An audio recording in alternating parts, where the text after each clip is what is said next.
Disease prevention and treatment. In this video, we are going to look at the introduction to non-specific defenses, non-specific defense in the human body, white blood cells and immune system, treatment for bacterial and viral diseases, testing of new drugs and clinical trials. Introduction to non-specific defenses. Non-specific defenses, sometimes called innate or natural defenses, are the body's frontline protection against a wide range of pathogens such as bacteria, viruses, and fungi. These defenses include physical barriers like the skin and mucous membranes and various immune cells such as macrophages, neutrophils, and natural killer cells. They work together to detect, destroy, and remove harmful invaders before they can cause infection or illness. Various chemical barriers also have antimicrobial properties to protect against pathogens. Examples include stomach acid, which kills many ingested pathogens. Non-specific defense in the human body. The human body has non-specific defense systems designed to combat any type of pathogen that may invade it. These systems include the nose, skin, and stomach. Now, let's examine each one of these defense systems more in detail. Skin. The skin covers nearly all body parts to anticipate contamination from pathogens. Our skin creates antimicrobial peptides, AMPs, which serve as the primary protection system. Research has confirmed that certain types of bacteria that reside on the skin can provide a protective effect by preventing the growth of harmful microbes. These beneficial bacteria can also assist the immune system in combating infections. Nose. The inside of our nose and sinuses are lined with minuscule, hair-like structures called cilia. They aim to filter the air we inhale and expel mucus and particles by sweeping them out. Stomach. The stomach produces hydrochloric acid, which kills pathogens in mucus, food, and drinks and acts as a chemical barrier to infection. White blood cells and immune system. The immune system is a complex network of organs, cells and proteins that defend the body against infection. White blood cells are a key member of this system, as they help to fight pathogens and stabilize the immune system. The two types of white blood cells in humans are lymphocytes and phagocytes. Lymphocytes. Lymphocytes are a type of white blood cell that fights pathogens in two ways: by producing antibodies and by producing antitoxins. An antibody is a protein shaped like a Y. Lymphocytes create antibodies that bind to antigens on pathogens, aiding in their destruction.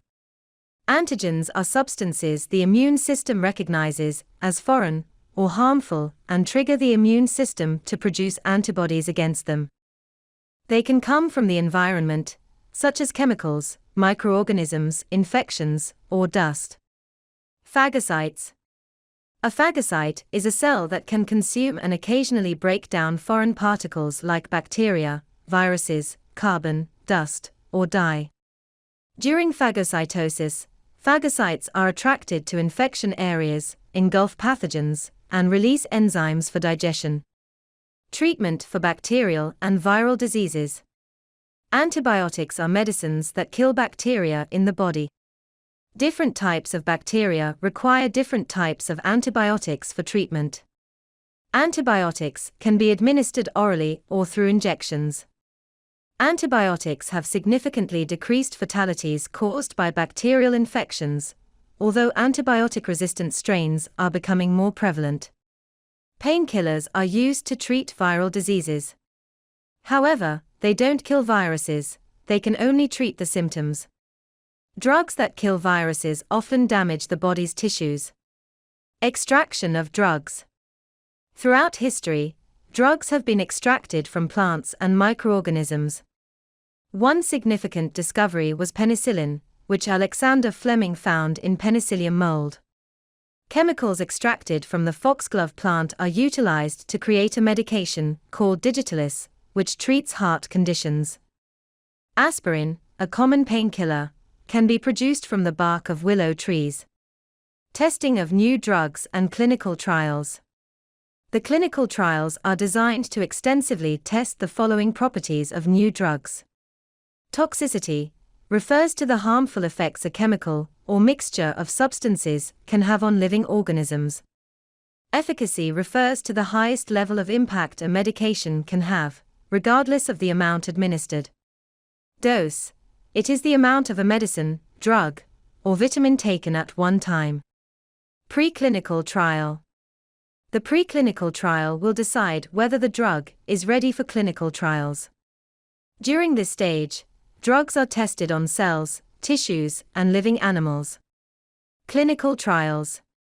Clinical trials are done on healthy volunteers in very low doses to check whether the drug is safe. Once the drug successfully passes the initial test with healthy volunteers, it is administered to a larger group of patients to determine its effectiveness and the optimal dosage. Peer review. Independent researchers will test and check clinical trial results before they are published. This process is known as peer review. Double-blind trials. Double-blind trials involve withholding knowledge of the real drug from both patients and doctors to minimize biases in the trial. During this trial, the computer generates a code number for every patient. A placebo is a substance or treatment with no therapeutic effect. It is given to some patients during double-blind trials while testing new drugs.